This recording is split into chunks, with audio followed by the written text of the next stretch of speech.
Here are the parts for this bench. I'll get into specifics as we go. I start by drilling pocket holes at each end of the bottom shelf boards.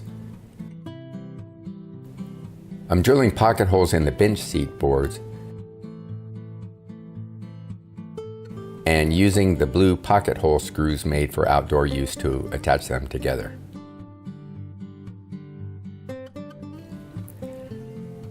Now I'm building the ends, which consists of the upper and lower horizontal supports and the vertical support. Now the lower support has the 45-degree cut ends and the notched ends of the upper support base down. I use a couple of scrap 12-inch boards on either side of the vertical support to make clamping easier.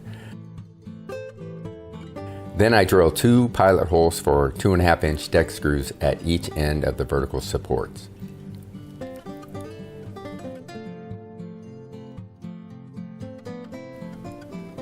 Now I'm gluing and attaching 4 angled braces. The 54.7 degree angles all go against the vertical support and the 35.3 degree angles attached to the horizontal supports. To get the 54.7 degree cut, you can put together an angled cutting jig like this. That would make 0 degrees on the saw becomes 45. I move the arm to 9.7 to get the 54.7 degree angle. It makes a nice, clean, and safe cut.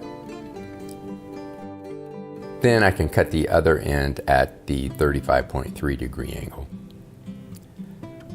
One down, and I did the other one off camera. Now, I didn't get attaching the feet on camera. I notched the bottom inside corner of each one as shown here, then glue and nail them on. Here I'm attaching the bottom shelf boards. I've got a couple of 6.5-inch spacer blocks clamped on to get the right placement.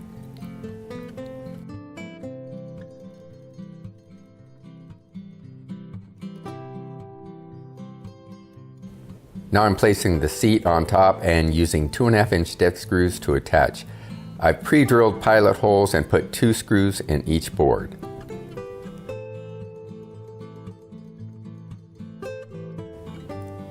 A final sanding, and all that is left is to decide what finish you want to put on it. I stained with dark walnut. You'll also want to put a protective finish on it if it's going to go outside. My wife actually decided to use this as an accent piece in the house.